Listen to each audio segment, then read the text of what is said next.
ભરૂચ શહેર નારાયણનગર 2 વિસ્તારમાં એક રહેણાંક મકાનમાં તિજોરી તોડી ₹1.62 લાખના સોનાના દાગીના ચોરી થઈ ગયા હતા। પરિવાર ઘરના ધાબા પર સૂતો હતો ત્યારે અજાણ્યા ચોરે આ ઘટનાને અંજામ આપ્યો હતો।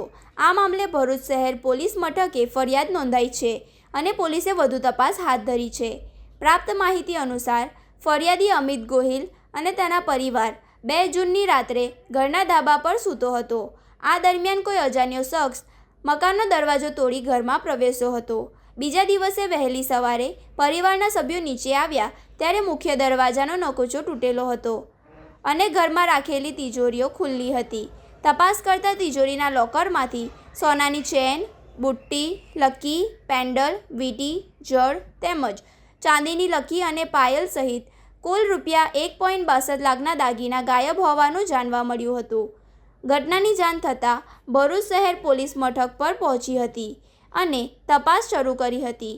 પોલીસે અજાણ્યા ચોર સામે ગુનો નોંધી આસપાસના સીસીટીવી ફૂટેજ અને અન્ય પુરાવાના આધારે આરોપીને શોધવા માટે કાર્યવાહી હાથ ધરી છે।